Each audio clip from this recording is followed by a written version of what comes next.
Bonsoir à toutes, bonsoir à tous. Merci d'être venus si nombreux pour ce nouveau moment du cycle S'inspirer et respirer où on aborde souvent, quasiment à chaque fois, des questions liées à l'actualité politique au sens large et qui sont elles-mêmes greffées sur l'actualité des sciences sociales. Et c'est vrai que c'est peut-être un tic de journaliste, sûrement un grand défaut. Et à chaque fois que je présente les rencontres, je dis à chaque fois qu'on aborde une question centrale, incontournable de notre présent, de notre époque, comme si c'était la grande question. Je peux vous donner des exemples. Quand on s'est intéressé à la question de la science, de la post-vérité, la question de la jeunesse, la question du vivant, la question des droits de la nature, la question du rêve dans nos vies, la question des névroses, de la fatigue contemporaine, toutes ces questions qu'on a abordées depuis 1 an et demi ici, à chaque fois, elles étaient présentées comme une évidence absolument centrale de nos imaginaires, notre actualité. Et probablement c'est un défaut parce que je pense que pour le coup ce soir on pourrait dire, je pourrais répéter ça et je pense que là je me tromperai pas en disant que la question aujourd'hui des féminismes contemporains est une énorme question, sinon une des grandes questions politiques, j'allais dire de notre actualité mais même de notre siècle passé. C'est quand même l'une des grandes questions qui traverse à la fois notre actualité politique et le paysage de la pensée lui-même, puisque ça a été un sujet et ça reste toujours une question extrêmement discutée, sensible, problématisée, politisée. Et on voit que notre actualité, regardant notre actualité, là, de jour en jour, elle est toujours extrêmement sensible. On va évidemment en parler aujourd'hui avec 3 invités qui sont tous les 3 avec des regards différents, mais complémentaires, historiens, philosophes, qui tous les 3 s'intéressent à cette question du féminisme dans le monde entier aujourd'hui. Alors je vous présente rapidement, avant de vous présenter le débat, notre invité. Donc Florence Rochefort, bonsoir sur ma droite. Bonsoir, vous êtes historienne, vous êtes une historienne très importante du champ de l'histoire des féminismes. Vous avez publié beaucoup de livres. Vous êtes aujourd'hui chercheuse au GSRL, qu'on appelle le groupe de sociologie des religions de la laïcité. Vous êtes également aussi directrice de la revue très connue Clio, genre, femmes, genre et histoire. Et vous avez publié des livres un peu importants, enfin pas un peu, très importants dans ce champ de l'histoire du féminisme, notamment votre premier grand livre qui s'appelait L'égalité en marche, le féminisme sous la Troisième République. Vous aviez coécrit avec Laurence Kleichmann. Et puis vous avez publié, je ne veux pas tout citer, mais quelques livres un peu clés, et notamment celui-là qui s'appelle L'histoire mondiale des féminismes, qui va nous aider ce soir dans notre discussion, qui était dans la collection Que sais-je, que vous avez réédité. Il a été publié pour la première fois en 2018, il vient de ressortir, qui est vraiment une cartographie de l'histoire du féminisme sur la longue durée et dans le monde entier. Et donc je pense que ça va être un outil extrêmement précieux pour notre réflexion de ce soir. Et puis vous avez aussi publié un autre livre, également co-écrit, et je pense d'ailleurs que c'est un signe intéressant de l'écriture des théories féministes et le travail collectif qui est souvent une manière en tout cas d'approcher l'écriture. Et donc ce livre, c'était Nous ne libérons pas, on s'en charge, une histoire des féminismes de 1789 à nos jours, que vous aviez coécrit avec Bibia Pavard et Michel Zancarani-Fournel. C'était paru à la Découverte en 2020. Voilà. Vous avez beaucoup œuvré pour la connaissance de ce champ du féminisme, notamment autorisant le concept de pacte de genre. On y reviendra peut-être tout à l'heure. Voilà, donc merci beaucoup d'avoir accepté mon invitation. À ma gauche, une autre grande spécialiste des féminismes, Fabienne Brugère. Vous n'êtes pas historienne, bonsoir, mais philosophe. Votre travail s'inscrit dans le champ de la philosophie morale et politique, pour le dire vite, et puis des théories féministes. Vous êtes aujourd'hui président de l'université Paris-Lumière, c'est votre statut officiel. Vous avez publié beaucoup de livres. Alors je ne peux pas tous citer, mais c'est vrai que quelques livres un peu de référence quand même. Peut-être l'un des premiers qui vous a d'ailleurs un peu installé dans le champ, c'était Le sexe de la sollicitude. C'était paru au Seuil en 2013 déjà. Ah non, pas au Seuil, au bord de l'eau. Ouais. Non, c'est d'abord paru au Seuil en 2008. D'accord. Et puis après, ça a été réédité C'est au ça. bord de l'eau. Voilà. Vous avez aussi beaucoup travaillé sur ce qu'on appelle l'éthique du care. Vous en avez d'ailleurs également fait un Que sais-je au PUF il y a quelques années. Et puis je peux citer aussi bien sûr La politique de l'individu, que vous aviez également fait paraître au Seuil en 2013. La fin de l'hospitalité, qui est un livre que vous aviez coécrit avec Guillaume Leblanc. Et le dernier en date important, On ne naît pas femme, on le devient, qui était publié chez Stock et qui sera peut-être une manière un peu un éclairage. Évidemment, j'ai pas cité le livre le plus important que je l'ai là dans mon sac, mais je l'ai oublié, il n'est pas là, que vous venez de publier ensemble avec Guillaume Leblanc, Un peuple de femmes, qui vient de paraître chez Flammarion, qui est paru il y a 1 mois ou 2 mois, je sais plus, enfin ça va très vite, on ne sait plus, qui est un livre très important, qui d'ailleurs va être, je pense, un axe un peu important pour une discussion ce soir. Et donc Guillaume Leblanc, merci encore d'être là aussi. Donc co-auteur de ce livre Un peuple de femmes. Vous êtes également philosophe. Alors vous êtes plus enfin plus, autant que Fabienne dans la philosophie morale et politique, plutôt dans l'héritage de Foucault, de Canguilhem. Vous avez beaucoup travaillé sur la question de la santé, de la médecine, de l'exclusion, des normes sociales, de la santé, de l'invisibilité sociale. Vous avez beaucoup écrit aussi, alors je ne peux pas tout citer, mais des livres importants, très beaux, comme par exemple Vie ordinaire, vie précaire, au Seuil en 2007, L'invisibilité sociale, chez PUF en 2009, Dehors, dehors, très beau livre, La condition étranger au Seuil en 2010. L'insurrection des vies minuscules chez Bayard il n'y a pas longtemps, la philosophie comme contre-culture en 2014, La fin de l'hospitalité, je le disais avec Fabienne, et récemment aussi chez Vaincre nos peurs, Tendre la main, Malheureux, mobilisons pour nous exclure chez Flammarion. Et donc ce peuple de femmes qui vient consolider une grosse enquête que vous avez menée tous les deux ensemble. Alors, l'idée de cette rencontre, en effet, elle s'ancre dans une actualité, j'allais dire, évidente depuis plusieurs années, avec évidemment le mouvement MeToo qui a été un moment clé et nouveau et, j'allais dire, central, hein, une sorte de choc planétaire, en tout cas sur la question du féminisme, puisqu'il a réveillé une parole un peu étouffée, oubliée, et en libérant une parole qui est devenue collective, entendue. Et c'est vrai que c'est un moment important dans cette histoire-là, j'imagine. On va en parler plus en détail, où finalement une mobilisation politique globale a pu se mener, notamment grâce aux réseaux sociaux, où finalement ce qu'on appelle une appropriation ordinaire du féminisme, et je crois que c'était une expression de vous, Florence Rochefort, que j'avais repérée, a pu se déployer voilà, à cette époque-là. Et c'est vrai que ça a été un moment, alors on dit que c'était un nouveau moment de l'histoire du féminisme qui a été peut-être une troisième ou quatrième vague, je ne sais pas, on va en discuter parce qu'il y a toujours des débats sur la question de savoir troisième, quatrième vague, etc. En tout cas, une nouvelle vague qui a poursuivi une longue histoire sur laquelle on va revenir, qui est évidemment celle qui a pu se mener au début du siècle sur la question notamment des droits politiques et du droit de vote, qui a été un peu un moment fondateur de l'histoire du féminisme. Puis, plus tard, dans une deuxième vague qui était, disons, plus liée au moment de l'après-guerre et des années 60-70, qui était la question du corps, la question évidemment de l'avortement. Comme par hasard, une question qui aujourd'hui ressurgit dans l'actualité avec ce qui se passe aux États-Unis, avec la menace que la Cour suprême fait peser sur le pays, sur le fait que l'avortement puisse devenir aujourd'hui interdit, ce qui peut paraître aujourd'hui en France complètement sidérant, enfin en France et dans le monde entier bien sûr, et on pourra en reparler, voilà.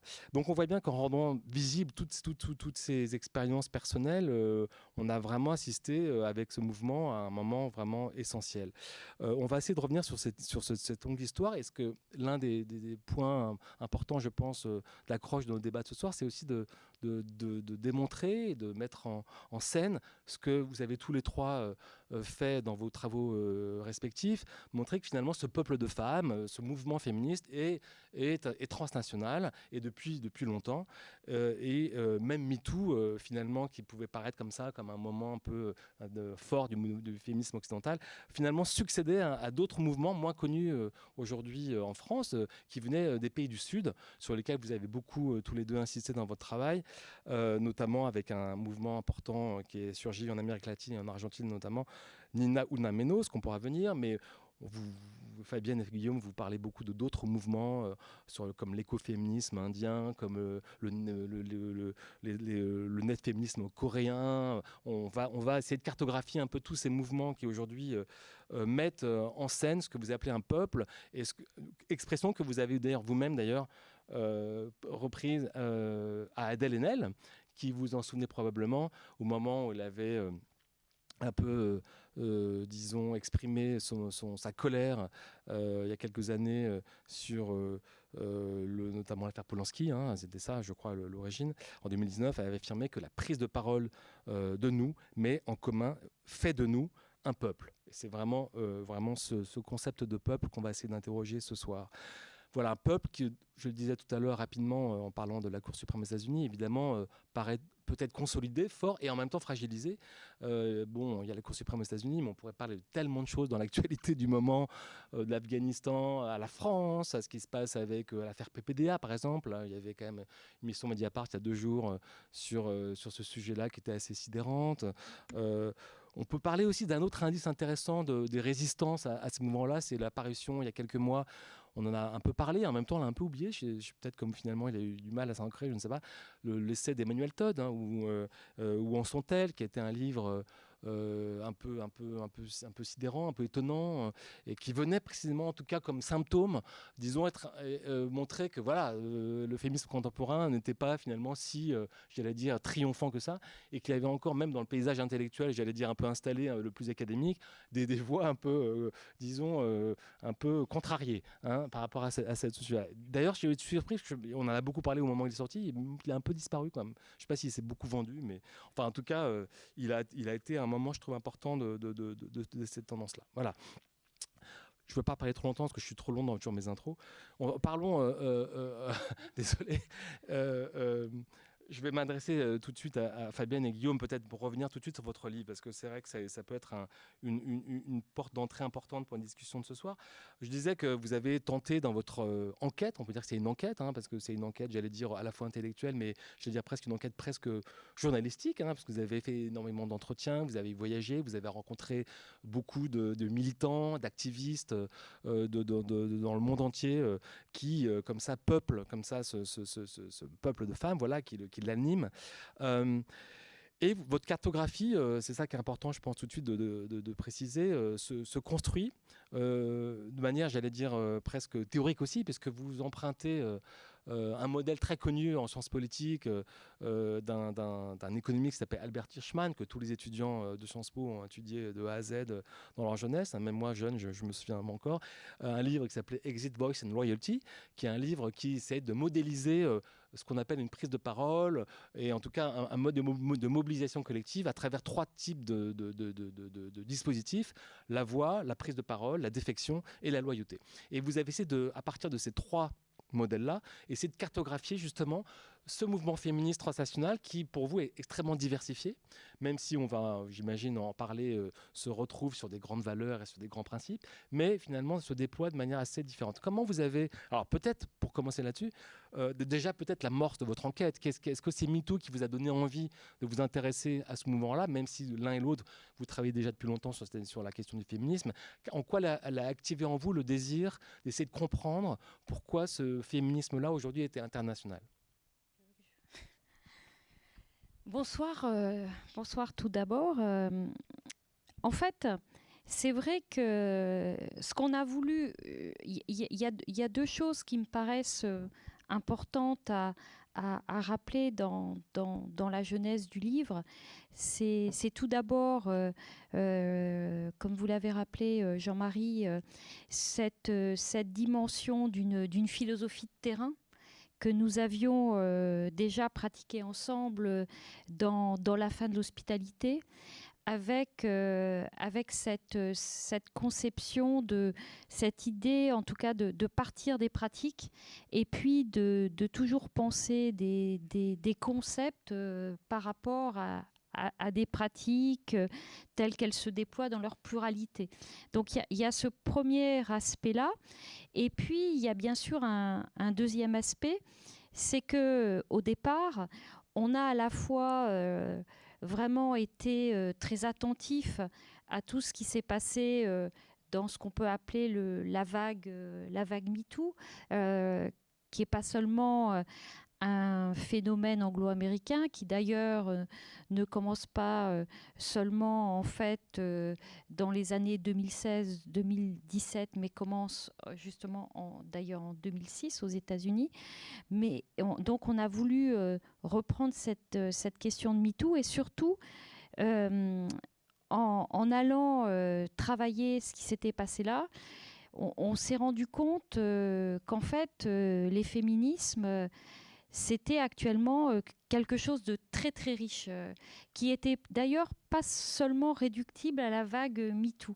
Et à ce moment-là, on a commencé à développer un certain nombre de pistes, la piste argentine, la piste indienne, vous l'avez rappelé, la piste coréenne, des pistes aussi en Afrique, au Burkina Faso et ailleurs, en Afrique du Nord, au Maroc. Et donc, on s'est rendu compte que de la richesse de ces féminismes.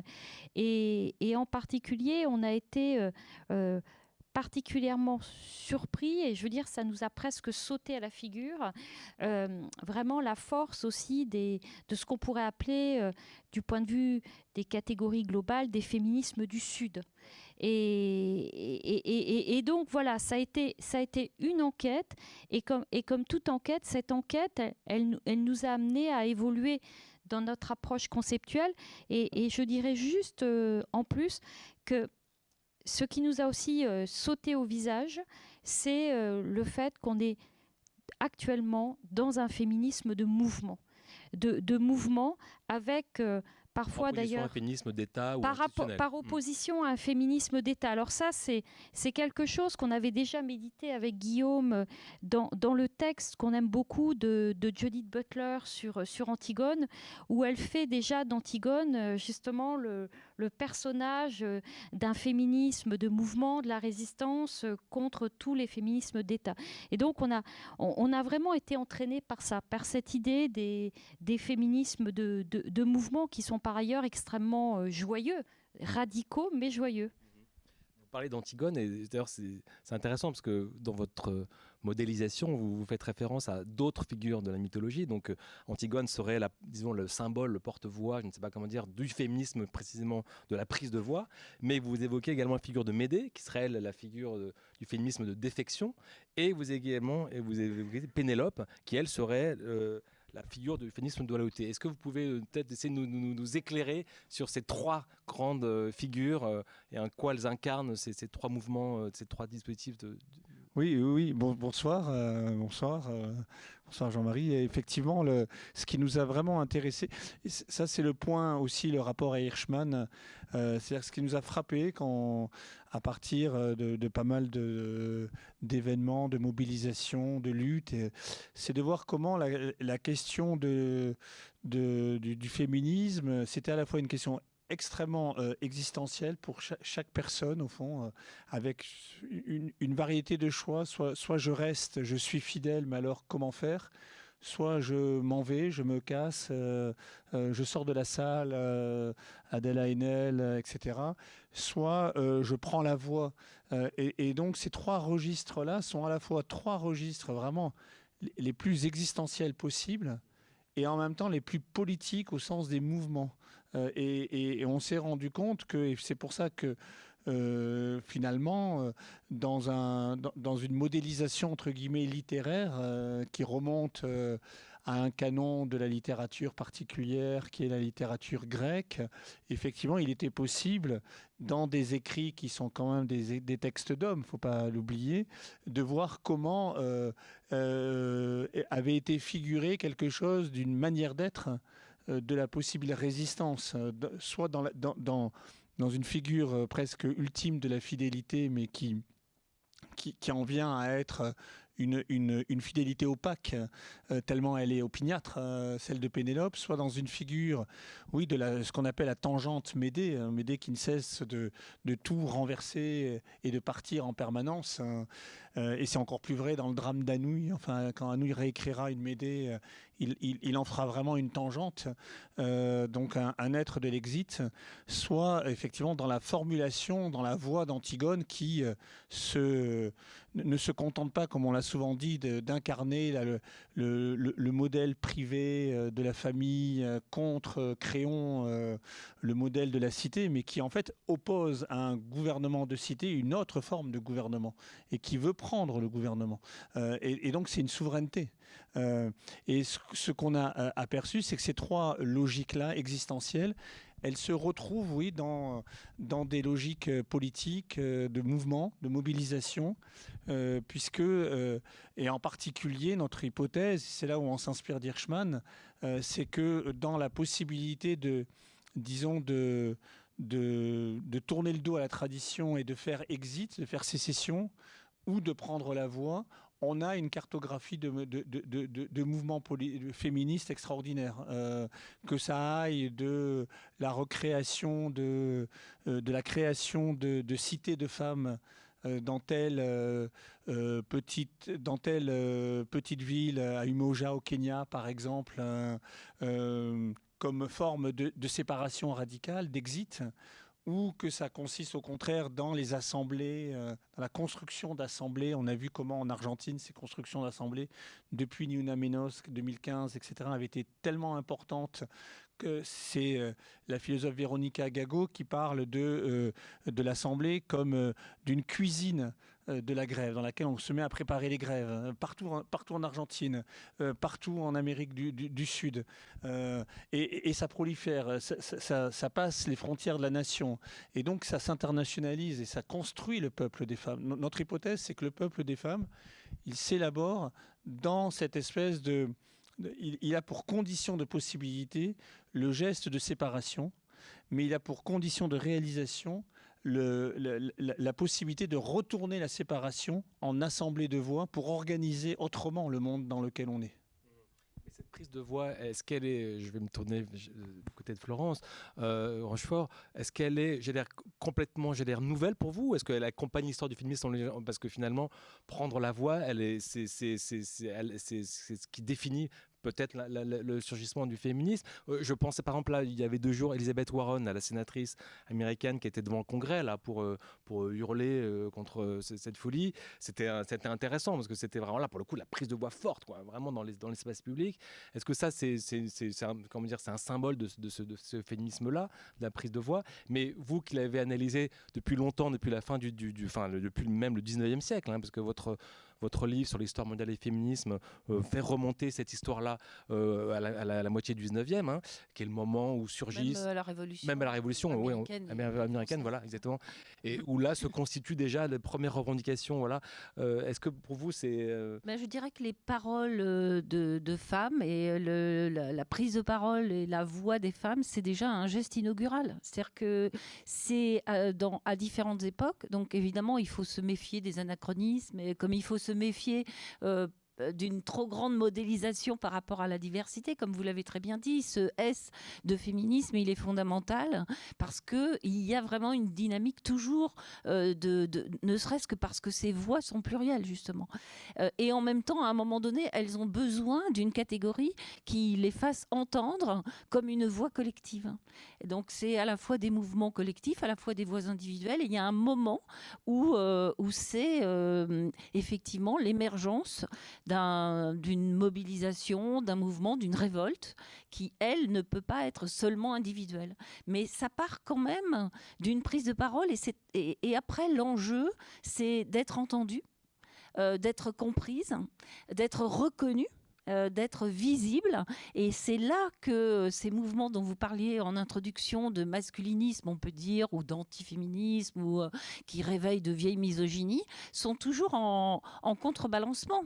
Parce que se faire entendre, se faire comprendre et en plus éventuellement amener le changement, c'est quelque chose d'extrêmement complexe et difficile selon les époques.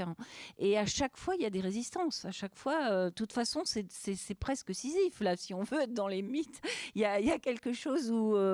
c'est pour ça que le terme de vague peut être quelquefois un peu piégeant, dans la mesure où il pourrait nous laisser penser que c'est un progrès un peu téléologique qui avancerait de toute façon. Non, c'est des changements d'échelle. Aujourd'hui, on est dans une société mondialisée, beaucoup plus globalisée, même s'il y avait déjà des dynamiques transnationales. Elles sont à une échelle tout à fait différente, avec des femmes qui sont plus éduquées, sont plus alphabétisées, peuvent s'exprimer, et puis des réseaux sociaux extraordinaires qui permettent d'être, en tout cas, peut-être pas entendus partout, mais en tout cas de s'exprimer sur des modalités très, très spécifiques d'aujourd'hui. Mais c'était très intéressant de se poser la question d'une plus grande ampleur historique, hein, donc en faisant attention à ne pas faire d'analogies abusives, mais parce que justement ça montre la profondeur de cette révolte. Elle a pris des formes différentes et elle s'accorde avec des doctrines philosophiques et politiques différentes. Parce que selon les époques, il y a des moyens d'exprimer sa révolte selon les concepts qui sont disponibles à un moment ou qui permettent de dire je, mais qui permettent aussi de dire nous et qui permettent de désigner l'adversaire. Avec par exemple le concept de patriarcat dans les années 70 et qui revient beaucoup aujourd'hui. À l'époque, à des époques plus reculées, il y avait ce terme de masculinisme par exemple qui était déjà venu sur le devant des discours. Sinon, c'est beaucoup l'idée, et qui revient beaucoup aujourd'hui. Sinon, c'était beaucoup le mot préjugé. C'était vraiment la notion, mais même Christine de Pisan, 1405, hein, qui va contre les préjugés de son temps, et avec aussi une palette de revendications tout à fait, ou du moins de dénonciations, qui n'est jamais, même s'il y a une revendication majeure qui crée le mouvement dynamique et collectif, il y a quand même une amplitude de la critique, et quand Christine de Pisan écrit au Moyen-Âge, non, les femmes n'aiment pas à être violées, ou elle dit n'aiment pas être forcées, et la muse lui répond non, les femmes n'aiment pas ça, et enfin, elle dit, je traduis en langage d'aujourd'hui, c'est une idée reçue, mais ça veut dire quoi? Ça veut dire que cette femme fait finalement la liste de toutes les idées reçues de son temps, et on en retrouve beaucoup de celles d'aujourd'hui. Donc c'est un autre vocabulaire, c'est une autre façon de mise en dialogue, mais il y a vraiment des choses à la fois communes et à la fois très spécifiques et contextualisées toujours. Florence parlait de concept notamment, et justement c'est une question que je voulais vous poser. Comment vous avez articulé dans votre enquête justement cette tension entre à la fois des mouvements sociaux situés comme ça au plus près de la réalité et peut-être une sorte de nouvelle, je ne sais pas si c'est nouvelle, en tout cas de grandes multitudes de théories féministes qui se sont beaucoup développées depuis 20 ans, 30 ans. Il y a c'est un champ d'études aujourd'hui extrêmement vivant, extrêmement fort. Et comment cette articulation-là entre la théorie et la pratique s'est manifestée chez vous dans votre réflexion? Peut-être déjà, ce qu'il faut dire, c'est que on est quand même dans un domaine où la théorie est tout de suite croisée avec la pratique. Par exemple, Guillaume parlait de Véronica Gago. Véronica Gago écrit La puissance féministe parce qu'elle est dans les mouvements féministes argentins, elle est liée à Ni Una Menos, elle est liée à toute la campagne sur la question de l'avortement, et donc c'est une écriture qui est à la fois pratique et théorique. Je pense que notre écriture a un degré différent, parce que Guillaume et moi, peut-être que Guillaume va y revenir, on n'a pas forcément, et c'est justement pour ça qu'on a fait le livre, on n'a pas les mêmes positions. Mais pour ma part, moi, je suis engagée dans le féminisme depuis longtemps. Je suis féministe, je dirais, depuis mes 16 et 17 ans, quand j'ai lu Le Deuxième Sexe, et j'ai toujours... Voilà, donc on est de toute façon dans des domaines du savoir où pratique et théorie sont toujours intrinsèquement liés. Et puis on est aussi, bien sûr, dans des morceaux savoir-pouvoir, c'est-à-dire aussi dans des approches qui sont toujours des approches politiques, et qui croisent toujours la possibilité de déjouer les rapports de domination, de s'interroger sur les différentes formes d'oppression. Donc, de mon point de vue, il n'y a pas de problème à croiser la pratique et la théorie. Après, bien évidemment, la théorie féministe, ça ne peut pas être quelque chose qui résiderait comme ça dans le ciel des idées, mais est-ce qu'elle s'est renouvelée beaucoup selon vous depuis 20 ans, et de quelle manière? Elle s'est complètement, mais peut-être Guillaume, tu veux... Non, mais c'est pour ça, elle s'est renouvelée vraiment complètement. Si on prend vraiment entre guillemets, ce qui se passe depuis Beauvoir d'un côté, et puis après la reprise de Butler, Trouble dans le genre, etc., et puis ce qui continue à se passer, on a véritablement, c'est le sens d'ailleurs du dernier chapitre de notre livre, une sorte de Big Bang du genre, dans lequel, sur le plan théorique, en fait, toutes les filiations qui semblaient un peu naturelles comme ça, entre sexe, reproduction et sexe gestation, entre engendrement, procréation, toutes ces filiations entre genre culturel, sexe naturel, etc., sont complètement détricotées.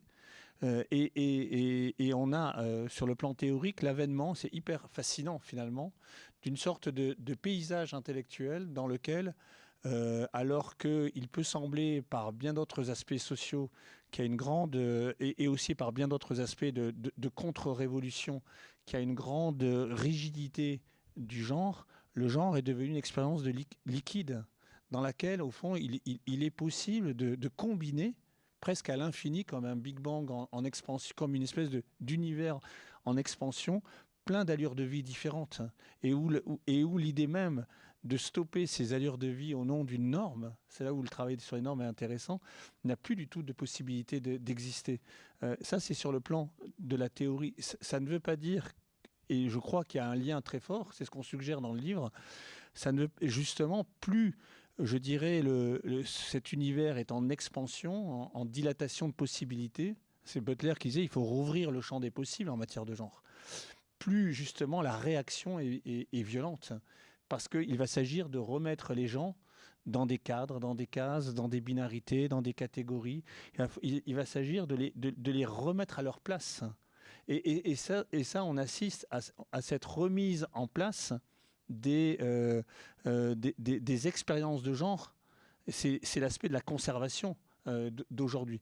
Juste sur un point, nous, ce qui nous a intéressé dans le livre, c'est vraiment peut-être de nous écarter d'un point de vue plus radical des théories féministes existantes, pour aller chercher vraiment, oui, tu parlais tout à l'heure de journalisme, pour aller chercher vraiment sur des terrains, des voies, identifier des mouvements, etc. Et là, on s'est vraiment aidé par une espèce de planisphère monde.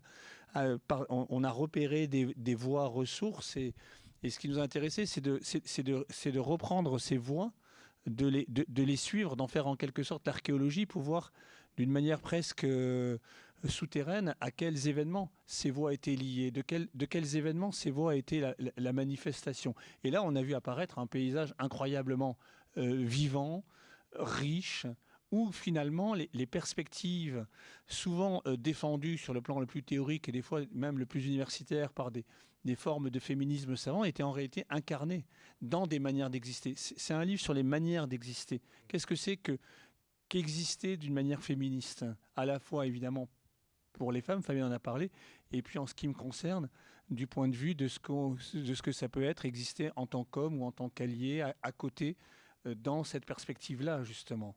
Peut-être juste ajouter malgré tout que cela a été possible aussi. Il a été possible d'écrire ce livre et de l'écrire en philosophe, parce que finalement des situations qui concernent l'oppression des femmes sont entrées dans le discours philosophique.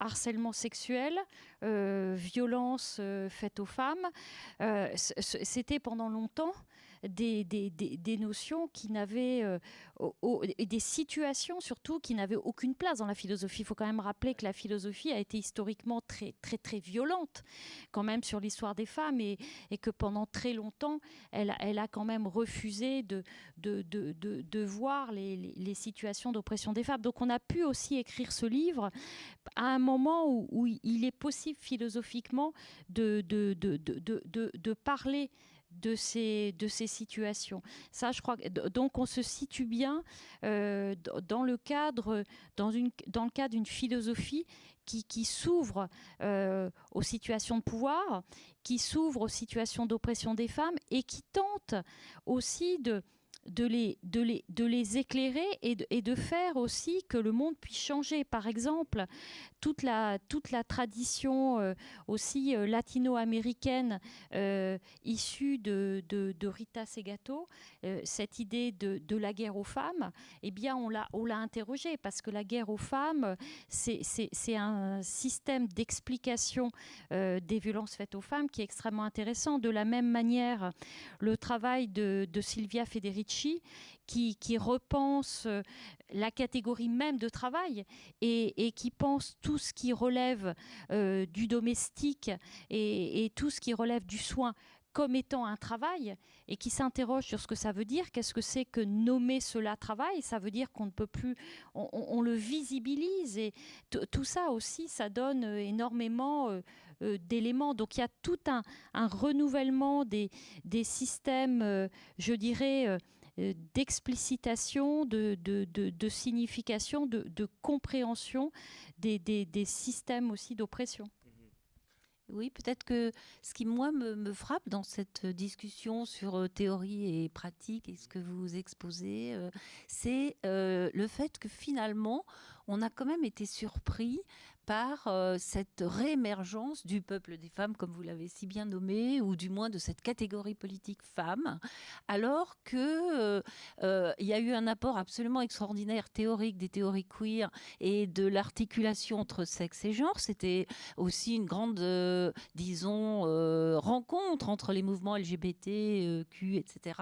et les mouvements féministes. À peu près, voilà, ou peut-être que l'émergence des mouvements LGBT dans les années 90 est peut-être une, disons, d'une rencontre entre féminisme et contestation homosexuelle, pour faire très vite, qui qui commence à se diffuser à la fin des années 90-2000 et qui a énormément apporté d'éléments de libération des corps, des vies, en permettant une fluidité de genre, et en mettant en avant aussi d'autres vécus, notamment celui des trans.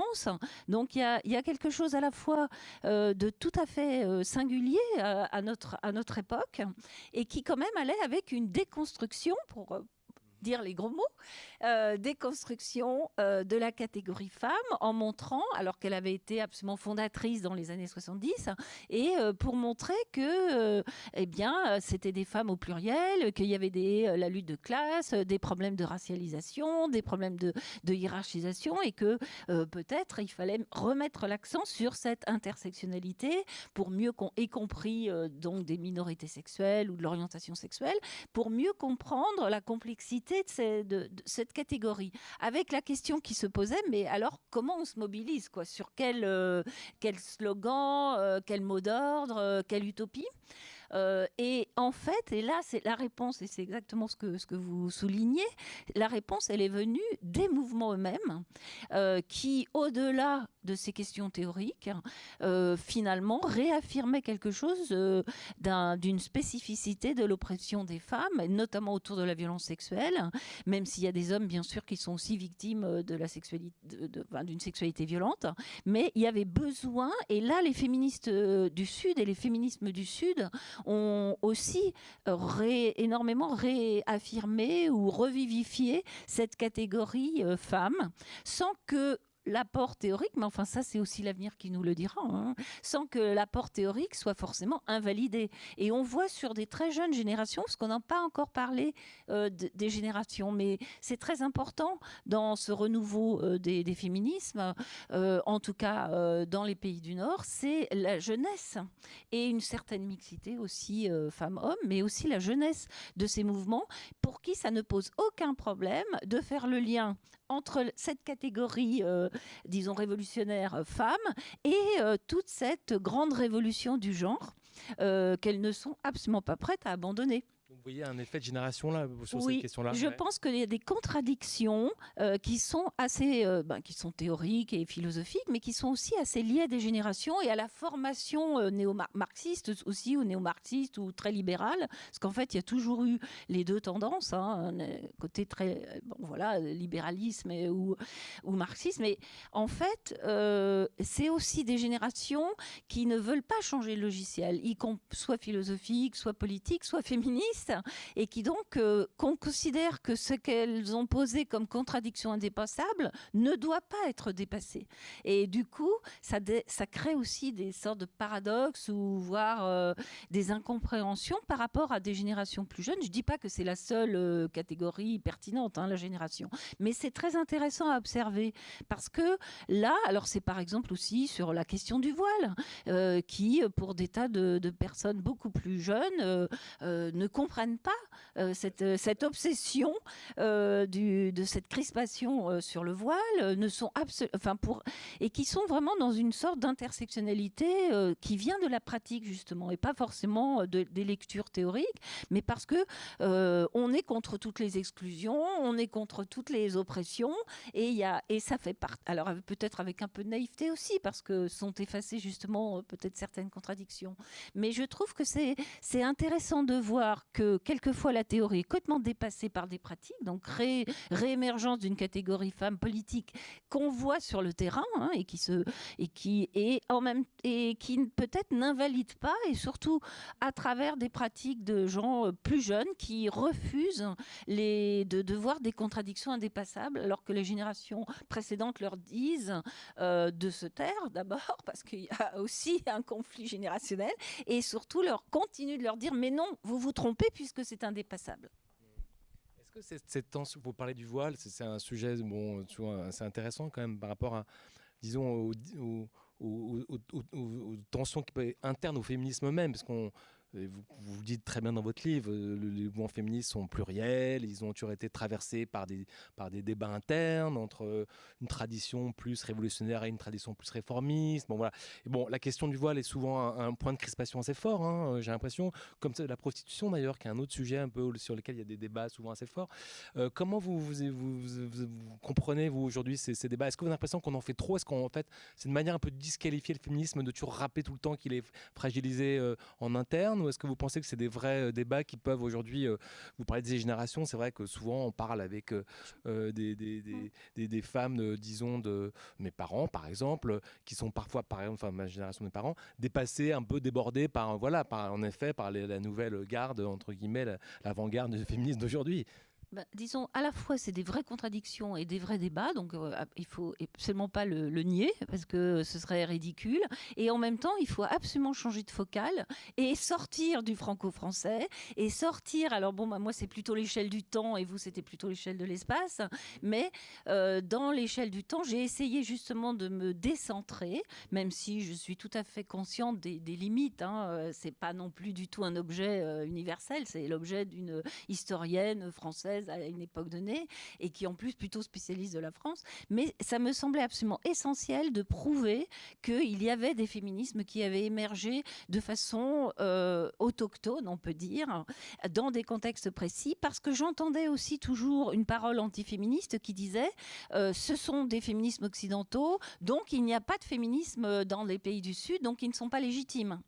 Et donc c'était très important de montrer comment ces féminismes avaient émergé, et que de toute façon les idées sont transnationales, et ce n'est pas parce qu'on emprunte une idée à quelqu'un que cette idée est américaine, ou que cette idée est forcément coloniale parce que ça venait de schémas plus coloniaux, et qu'en fait au contraire c'est dans le combat anticolonial que se sont forgés ces féminismes. Donc il faut leur redonner cette légitimité, et je veux dire, en prenant ce recul, cette ampleur, cette volonté d'aller au plus près de ces luttes et de pourquoi elles se mobilisent, finalement on dépasse un peu la pauvreté d'un débat théorique qui a sans doute sa légitimité. Il n'y a pas de raison de refuser qu'il y ait des polémiques et des controverses, mais si on ne voit que ça, on s'appauvrit considérablement, et surtout on passe son temps à répondre à des arguments très pauvres, on va dire, d'un point de vue historique. Et alors, c'est important de rentrer dans les débats, mais en même temps, on finit par s'y enfermer. Et le voile et même la prostitution en sont des exemples. C'est-à-dire, il faut expliquer pourquoi il y a un débat et quelles sont les options. Et en même temps, il y a un moment, il faut aller là où ça ne se pose pas du tout de la même façon pour décentrer le débat. Je reviens à votre enquête à tous les deux. Qu'est-ce qui vous a frappé dans votre... Est-ce que vous avez été surpris ou est-ce que vous avez eu des effets de saisissement par rapport à des mouvements que vous aviez, nous-mêmes, j'imagine, peut-être sous-estimés parce qu'on ne les connaît pas très bien.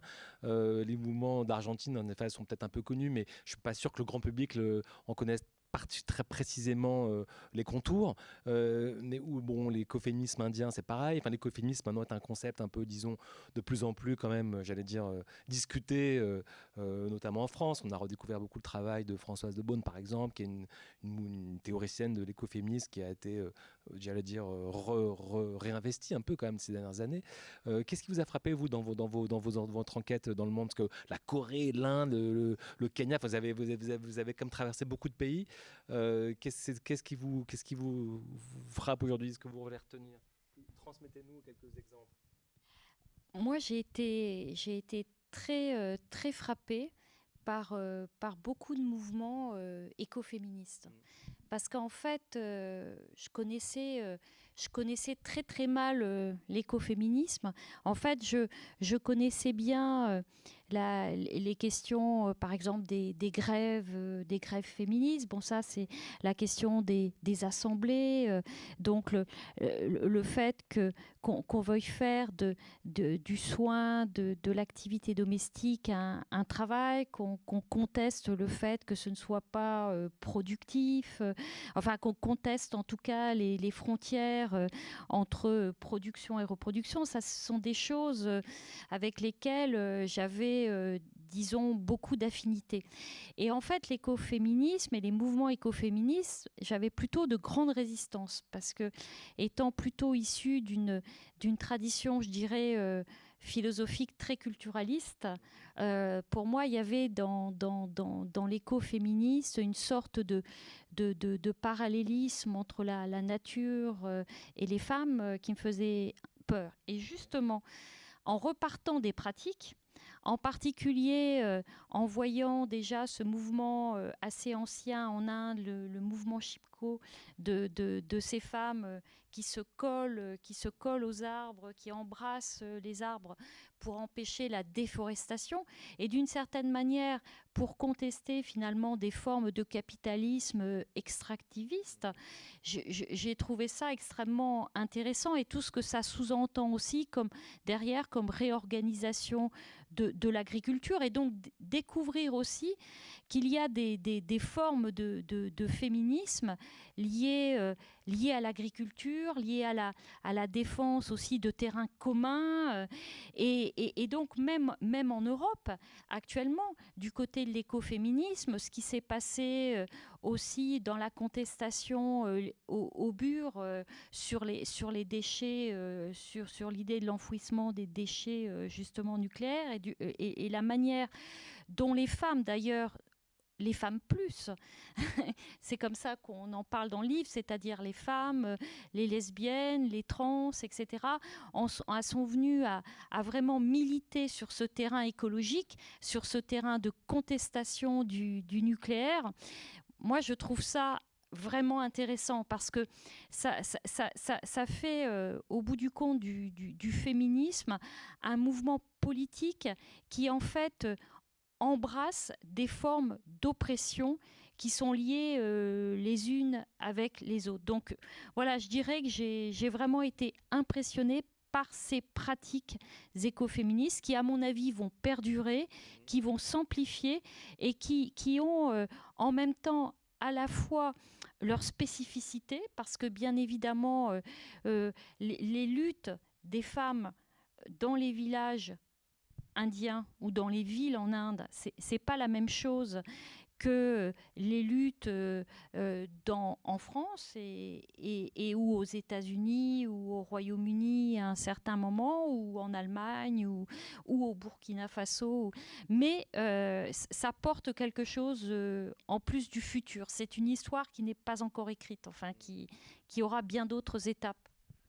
Oui, moi, il y a énormément de choses. C'est vrai que c'est comme notre perspective, c'est vraiment une espèce de voyage accentré dans le monde. En fait, chaque partie presque du monde est productrice de processus, de mouvements, d'inventions, donc qui finissent par entrer en résonance les uns avec les autres et donc par s'internationaliser. C'est cette circulation-là, elle est extrêmement joyeuse, extrêmement vivante. C'est effectivement quelque chose de très générationnel aussi. Ça passe, par exemple, je prends juste l'exemple des grèves. Grève en Pologne en octobre 2016 pour protester contre les menaces sur l'avortement, repris 15 jours après à Buenos Aires. Donc et puis à partir de Buenos Aires, ça passe dans toutes les villes d'Argentine, puis ça passe en Amérique latine, et puis ça revient en Italie, en Espagne. Cette circulation-là, elle donne le tournis, mais c'est un tournis libérateur. On se dit, wow, le peuple transnational, ça existe. Il est en train de s'inventer quelque chose qui n'est pas assigné à une espèce de précaré cadastré qui serait la nation, etc. Il y a autre chose. Ça, c'est à l'échelle presque, je dirais, macro-globale. Ensuite, effectivement, dans ces circulations-là, les féminismes, entre guillemets, des Suds, leur vitalité, leur capacité à repenser la grève, non plus depuis l'ouvrier blanc syndiqué du 19e siècle, mais depuis des lieux de travail, mais aussi des lieux de vie, depuis justement, donc faisant exploser complètement la division travail, domicile, etc. Ça, c'est quelque chose de complètement incroyable. On ne peut plus penser la grève aujourd'hui sans penser la productivité de la grève féministe. Mais il y a énormément d'autres choses. C'est vrai que aux États-Unis, par exemple, je trouve qu'un mouvement comme Say Her Name est un mouvement extraordinaire. C'est-à-dire que quand Black Lives Matter se met en place, etc., qui est d'ailleurs Black Lives Matter, un mouvement créé par des femmes qui progressivement ont été un peu effacées quand même de la mémoire de ce qu'est Black Lives Matter pour devenir une affaire d'hommes, de noirs violentés par des policiers, etc. Et on oublie toutes les agressions systémiques des policiers nord-américains envers les femmes, souvent aussi envers des femmes autochtones, indigènes, des frontières, etc. Et Black Lives Matter, en même moment, vient rappeler dans les mobilisations de Black Lives Matter, C&M, vient rappeler l'existence de femmes en disant, vous allez dire leur nom en plein cortège, et en disant leur nom, vous allez recréer leur histoire, leur existence. Elles vont réapparaître devant nous, alors qu'elles ont été effacées par le geste de la violence. Ça, c'est quelque chose d'assez extraordinaire, qui déplace complètement les perspectives. Et c'est pareil, MeToo, on dit MeToo 2017. MeToo, c'est d'abord 2007. C'est Tarana Burke dans les quartiers afro-américains des villes américaines qui crée ce qu'elle appelle une communauté de survivantes, parce que devant une petite fille qui vient lui dire qu'elle a été violée par un policier, elle ne peut rien trouver d'autre que de dire moi aussi ça m'est arrivé. Et là, on voit comment s'enclenche une réflexion à partir de ce qu'on... Le Sud est aussi au Nord, ça c'est super intéressant à réfléchir d'une certaine façon. Mais ce sont aussi des petits détails qui nous ont été transmis ici ou là, de telles tactiques. On parlait tout à l'heure, par exemple, de ce moment de la loyauté, qui est le moment sans doute le plus grand de l'enfermement. Comment se réinventer quand même dans la loyauté. Et je pensais du coup à cette jeune femme de Seine-Saint-Denis qui nous a confié qu'elle était préparée pour un mariage entre guillemets forcé, qu'elle devait rentrer en Algérie et qui le soir même, avant de partir, donc là elle était vraiment acculée, et s'est dit il faut que je trouve quelque chose pour ne pas consentir, et finalement en pleine nuit a trouvé l'astuce entre guillemets de se raser complètement les cheveux, devenant immariable à ce moment-là, et donc échappant, exit à la loyauté à laquelle elle était assignée. Et ça, c'est des gestes comme ça, il y en a des tonnes, et ces gestes-là, ils s'articulent après à des processus plus de construction, de conscientisation. Et c'est ça un féminisme de mouvement. C'est pas un féminisme d'État qui vient. Je crois qu'on est vraiment, Fabienne le disait tout à l'heure, on est vraiment dans un moment de féminisme de mouvement où l'enjeu, c'est vraiment ce qui se fait dans les pratiques, et dans des pratiques qui naissent toujours à partir d'initiatives individuelles. On peut penser en Tunisie à ce qui se passe avec le code de la succession, avec le fait qu'on a pendant longtemps eu un mouvement qui a presque réussi à faire que la transmission de biens puisse se faire à égalité de part entre la fille et le garçon, alors que jusqu'à présent, c'est une demi-part pour la fille et une part entière pour le garçon. Ça n'a pas abouti. Et aujourd'hui, ce à quoi on assiste, et c'est vraiment intéressant à analyser de très près, c'est à des stratégies qui pour le moment restent encore individuelles, mais je suis sûr qu'elles vont s'organiser progressivement en mouvement, de personnes, de parents qui, justement, sans contrevenir à cette loi coranique, font des donations de leur vivant à leurs enfants à égalité, et qui, du coup, court-circuitent complètement ce code de transmission et en font autre chose. Ça, c'est hyper intéressant parce que ça part d'en bas. Nous, on a essayé vraiment d'analyser les féminismes par le bas et non pas par le haut. Ça ne veut pas dire que la question du haut ne se repose pas, mais ça veut dire que effectivement notre cartographie mondiale, c'est vraiment une carte des féminismes d'en bas. Enfin, la question du féminisme par le haut se pose. Je parlais tout à l'heure de l'exemple de la Cour suprême, c'est quand même un exemple assez emblématique, parce que pour le coup, là, ça vient d'en haut. Mais comment vous avez réagi par rapport à ça? Parce que bon, on le disait tout à l'heure, Florence aussi, vous avez bien montré sur la longue durée que l'histoire du féminisme, elle est toujours faite de continuité, de discontinuité, qu'il y a des mouvements permanents, des avancées, des régressions. Mais là, on a l'impression que c'est une régression énormissime. Est-ce que c'est pour vous, c'est vertigineux? Comment vous avez réagi à ça? Oui, c'est vertigineux, et en même temps, tout le moment Trump nous a presque déjà alertés. Et finalement, c'est lui qui a nommé ces juges à la Cour suprême. Et donc, on savait, enfin, on pressentait quand on connaissait un peu la question. Et puis, il y a eu déjà des États qui avaient tout fait pour pas que les femmes puissent avorter. Et puis, moi, je retravaille sur ces commandos anti-avortement, dont je crois qu'on n'a pas fini de comprendre à quel point ils sont aussi annonciateurs. Parce que là, on est assez enthousiaste et optimiste. Et je veux le rester. Il faut absolument qu'on le reste.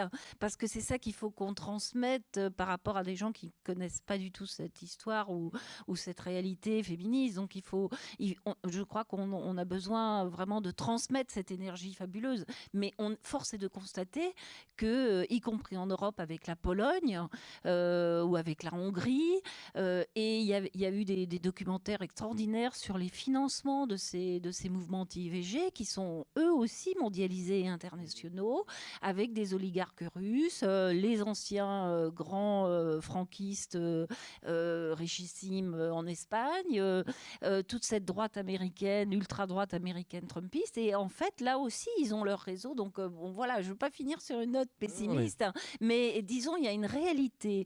Et on l'a bien vu aussi dans notre propre pays, voilà, avec presque une moitié des électeurs qui sont prêts à voter pour l'extrême droite. Donc, il y a une sorte de tentation totalitaire, autoritaire, et tout de suite, le genre est fondamental. C'est-à-dire que c'est l'outil politique du totalitarisme, c'est la répression du corps des femmes et des sexualités qui sont considérées, alors qu'on a l'impression que tout ça est totalement archaïque, mais pourtant, c'est ça qui est tout de suite mis en place.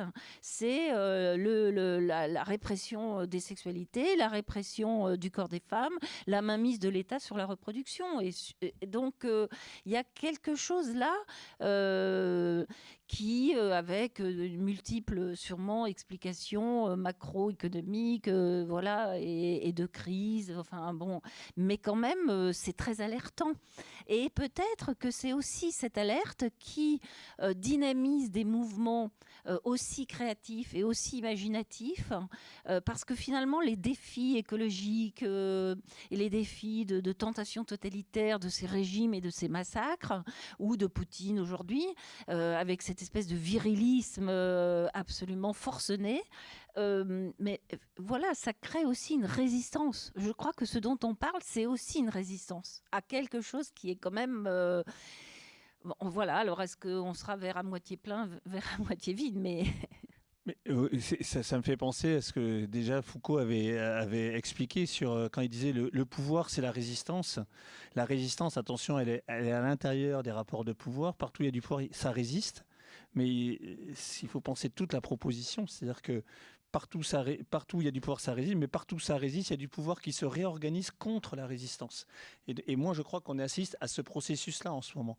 C'est-à-dire qu'effectivement, ce dont parlait Fabienne tout à l'heure sur la guerre faite aux femmes, etc., c'est une espèce aussi d'amplification d'une réaction conservatrice du pouvoir, hein, c'est-à-dire sous toutes ses formes. Pouvoir religieux, pouvoir de la finance, pouvoir politique, et on en a, aux États-Unis, c'est vraiment exactement le cas, en Russie aussi, dont effectivement, je suis complètement d'accord avec ce que vous avez dit, la première cible, entre guillemets, c'est le corps des femmes, ou des trans, ou des personnes. Il faut jamais, la guerre, au fond, il faut jamais oublier sur la Russie, la guerre de haute intensité à laquelle on assiste en ce moment, elle a été d'une certaine manière préparée à partir d'une guerre de basse intensité contre les femmes. Je crois que c'est en 2017 qu'a été voté à une écrasante majorité de la Douma, 2 voix simplement en abstention, une dépénalisation des violences faites aux femmes dans l'espace de la famille. À partir de là, on ouvre la boîte de Pandore de l'agression. Peut-être qu'il faudrait d'ailleurs aussi penser aujourd'hui, c'est que on a beaucoup cru, en particulier peut-être en Europe, en Amérique du Nord, dans les années 90, 2000, à l'extension de la démocratie. On n'a pas toujours vu arriver finalement ce qu'elle portait avec elle, le néolibéralisme. Et donc, malgré tout, ce qui a pu avancer à ce moment-là, c'est quand même parfois, dans certaines parties du monde, des politiques publiques qui essayaient, malgré tout, de porter une égalité de genre. Et puis, on est entré, je crois, dans un autre temps, qui est celui, alors soit de l'imminence des catastrophes, hein, liées par exemple à la question du dérèglement climatique. Actuellement, ce qui se passe en Inde et au Pakistan, avec ces chaleurs extrêmes, c'est quand même très préoccupant en termes de danger de vie pour les populations. Et puis, on a ces guerres.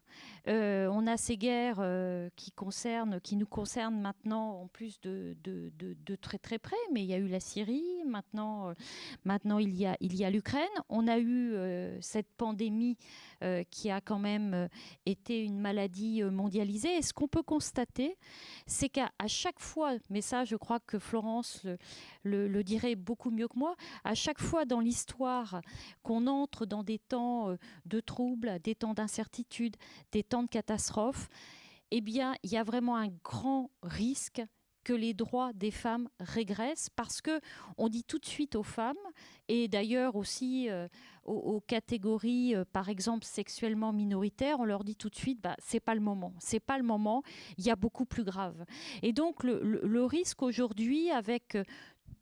Voilà, je ne voudrais pas non plus être trop pessimiste, mais c'est qu'on nous dise, et il ne faut surtout pas écouter ça, c'est qu'on nous dise c'est pas trop grave. Finalement, les inégalités de genre, franchement, il y a d'autres soucis.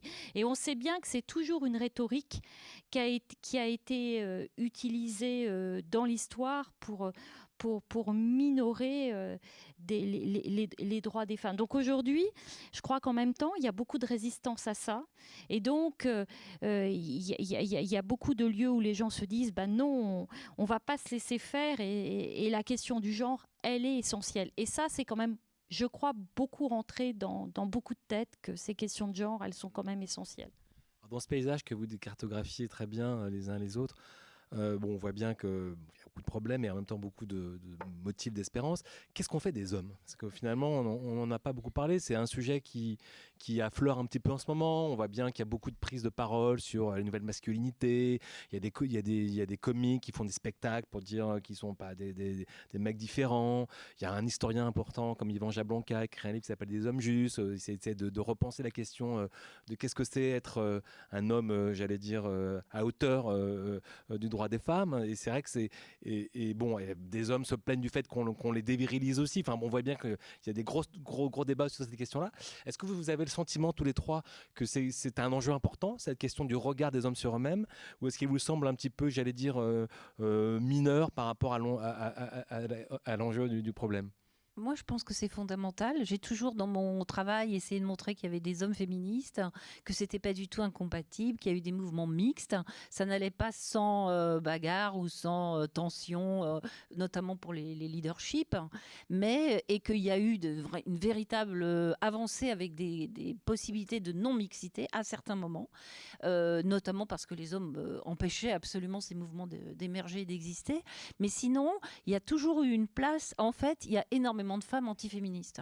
Et donc le féminisme, c'est pas les hommes contre les femmes, même s'il y a une catégorie politique femmes qu'il faut émanciper. Mais ça ne veut pas dire que les femmes sont contre les hommes et les hommes contre les femmes.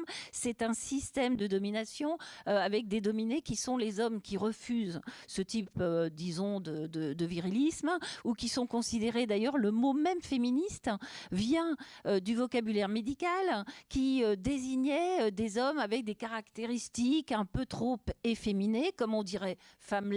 Donc cette description, cette catégorie médicale s'est transformée en injure, et comme donc voilà cette idée de femmelette, toujours avec cette dépréciation par le féminin. Et donc on sent que cette question du genre et de l'émancipation aussi des hommes par rapport à comme victime du patriarcat ou victime de la domination masculine, quel que soit le terme qu'on utilise pour désigner ce système où le masculin l'emporte toujours sur le féminin, et un type de masculin bien précis. Et je crois qu'en fait, on assiste avec le développement des études de genre et tout l'apport justement de cette pensée du concept de genre et des théories queer, ça permettait vraiment, d'ailleurs, il y a un développement des men's studies ou des études de la masculinité. Ça permet... Et voilà, à chaque fois que on va revenir à des débats trop polarisés, on va finalement évincer cet apport. Mais je crois que cet apport, on le doit aussi aux féministes. Ouais. Et aux femmes. Guillaume, dans la conclusion de votre livre, vous mettez en avant cette question-là, justement, votre position d'homme dans votre... Racontez-nous ce que vous Oui, bah c'était vraiment, pour moi, c'était même sur le plan existentiel, c'était vraiment une question hyper importante. Comment est-ce que je peux me situer dans le mouvement, dans les mouvements féministes? Qu'est-ce que c'est qu'être un homme?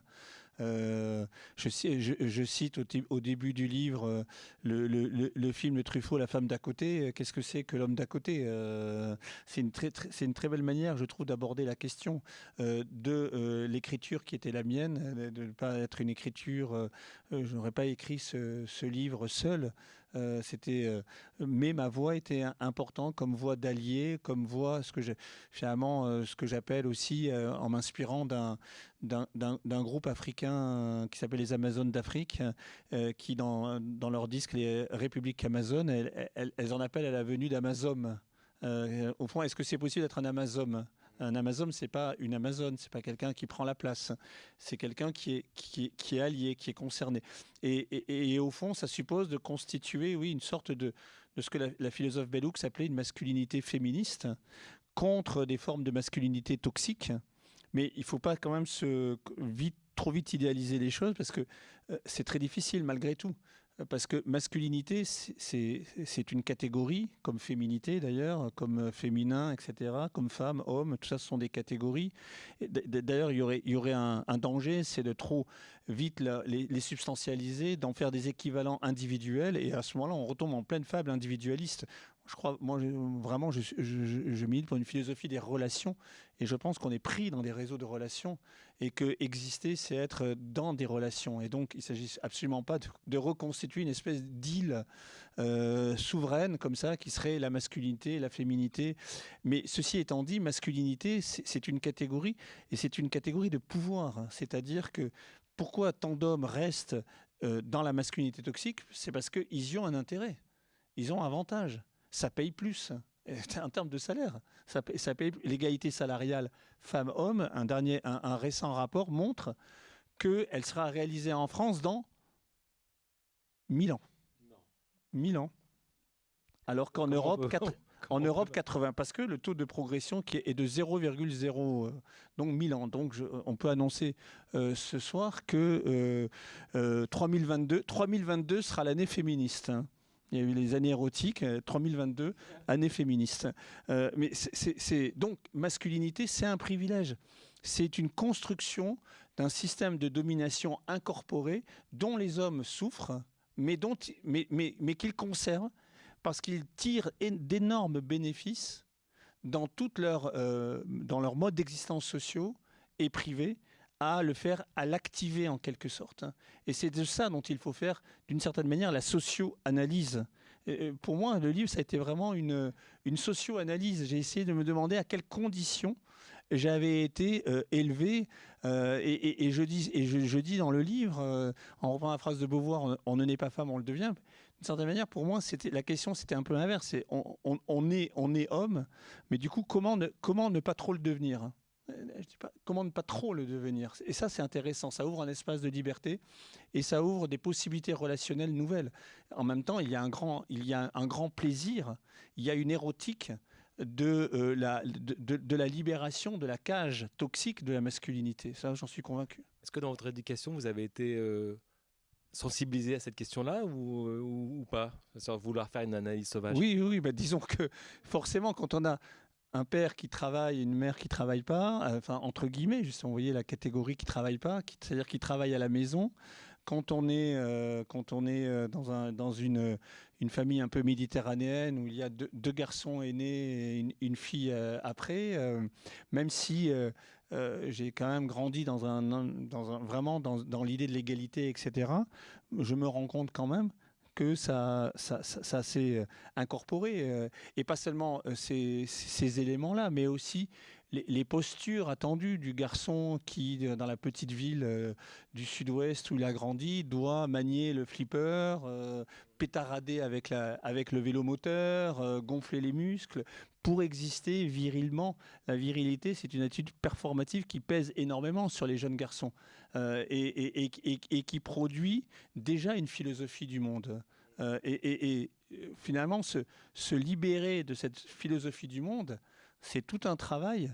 Mais je crois que c'est un travail hyper intéressant parce que je suis convaincu que, au fond, et la fin du livre va dans cette direction-là, que justement, on est à un moment où toutes les questions sont reposées, y compris les questions les plus personnelles, les plus intimes, les plus sexuelles, sont reposées à partir de l'égalité, à partir de l'idée de l'égalité. On pourrait faire une analyse, y compris théorique, de l'histoire de la sexualité de Foucault en montrant que c'est une histoire non égalitaire. Ce qui est intéressant aujourd'hui, c'est qu'on a un ars erotica qui se revendique comme égalitaire. Et quelles sont les possibilités d'exister, de fluidifier le genre quand on veut faire égalité? En fait, il y en a des milliers. Et après, qu'est-ce qu'on fait de l'héritage? Parce que c'est aussi ça qu'on constate, hein, c'est cette espèce de prise de parole absolument de soi, de sa propre expérience, mais aussi de celle de toutes les générations précédentes. Et on a l'impression qu'on essaye de métaboliser quelque chose pour sortir de cette ornière, sortir du tabou, mais qu'en fait, le poids du passé est très lourd. C'est pour ça que c'est presque une rupture anthropologique là, qu'elle vous appelait. Enfin, on voit bien qu'il y a quand même du lourd. Fabienne, peut-être, pour finir, vous avez la chance de travailler avec un homme un peu, disons, lucide et conscient de tous ces enjeux-là. Est-ce que d'autres hommes que vous voyez au quotidien vous donnent l'impression inverse? Ce serait quoi votre sentiment par rapport à cette révolution masculine auquel vous appelez? Alors, que dirais-je là-dessus? Je dirais que tout d'abord, il est quand même évident que si on reprend les existences ordinaires, les vies telles qu'elles se déploient, en particulier chez les jeunes générations et dans un certain nombre de pays, il y a quand même un recul, je dirais, de la binarité du genre. Ça, c'est tout simplement parce que aussi, chez les jeunes, il y a beaucoup plus de questionnements sur l'identité sexuée et sexuelle, que malgré tout, il y a beaucoup plus de reconnaissance des expériences aussi trans. Donc, malgré tout, on n'est plus obligé d'être complètement dans la binarité. Donc, de ce point de vue-là, oui, on est dans des vies où il y a un petit peu moins de binarité. Mais il n'en reste pas moins. Donc voilà, je ne vais pas répondre à partir de ma vie à moi, mais il n'en reste pas moins qu'il y a quand même, et là je reprendrai l'expression de Silvia Federici, il y a quand même un capitalisme patriarcal aujourd'hui dont il faut faire l'analyse, qui est quand même très prégnant, qui est quand même très lié à toute la dimension aussi extractiviste du capitalisme, qui fait qu'il y a quand même des positions de pouvoir. Moi, je reviendrai sur cette question des positions de pouvoir. Et les positions de pouvoir, elles sont quand même largement liées à un imaginaire masculin. Donc ce qu'il faudrait avant tout, c'est changer les imaginaires. Alors, les imaginaires, ils changent dans les milieux de l'art, ils changent dans un certain nombre de structures, mais les choses restent quand même très, très difficiles pour les femmes. En plus, elles restent très difficiles pour les femmes si en plus les femmes sont de couleur, si en plus elles sont pauvres, si en plus elles sont nées dans des pays, si actuellement on est en Afghanistan quand on est une femme, voilà, les positions masculines et féminines, elles sont quand même très quadrillées et on est dans des situations là d'apartheid sexué. Donc il faut à chaque fois voir aussi les situations. Dans quelques jours va être annoncée la nomination du Premier ministre qui, apparemment, toutes les indices le montrent, va être une femme. Est-ce que pour vous, c'est un geste politique anecdotique ou qui peut avoir sa puissance symbolique ? Sans doute, ça en a une, mais quand je vois que le slogan de notre leader féminine d'extrême droite, dont je ne veux pas dire le nom, c'était Femme d'État, ça fait réfléchir aussi. C'est-à-dire que là aussi, j'aimerais pas finir sur une note trop pessimiste, mais il y a toute une appropriation de la rhétorique démocratique et de la rhétorique féministe par des groupes antiféministes ou par des groupes ultra-réactionnaires. Donc là, on doit forcément se méfier et de cette binarité. Est-ce que parce que c'est une femme, ce serait positif ? De toute façon, on sait très bien historiquement que non. C'est pour ça qu'on doit absolument insister sur ce que je disais, c'est-à-dire que le féminisme, c'est une utopie, c'est un combat égalitaire qui concerne des hommes et des femmes contre d'autres hommes et d'autres femmes dominants, et qu'on sait que dans toutes les civilisations, il y a des femmes qui sont complètement à la fois qui subissent, mais qui à la fois sont des agentes actives du patriarcat contre d'autres femmes et contre d'autres hommes. Il y a aussi des sociétés plus anciennes où ça n'est pas le genre qui est déterminant dans les hiérarchies, mais le statut dans les sociétés d'ordre ou dans la société médiévale, encore plus dans les sociétés d'antiquité. Donc c'est beaucoup plus complexe. Donc un symbole peut-être pour les... Oui, parce qu'il y a des situations si dramatiques où les femmes sont opprimées, mais à relativiser terriblement. Peut-être juste, si je peux dire un mot, pour moi, le fait de nommer une première ministre sera un événement quand ce sera devenu un non-événement. Et peut-être ajouter que ce qui compte avant tout, c'est le contenu des politiques publiques. C'est-à-dire que, par exemple, on attend toujours ce fameux congé parental à égalité entre les femmes et les hommes, enfin en tout cas entre les parents, parce qu'il n'y a pas que des couples hétérosexuels. On attend aussi des lois beaucoup plus fortes sur l'égalité salariale. Et donc, c'est ça le plus important. Donc, il faut une féministe. Écoutez, espérons que Macron soit inspiré. J'espère qu'il pourra regarder ce débat. Faut qu'on lui envoie la vidéo.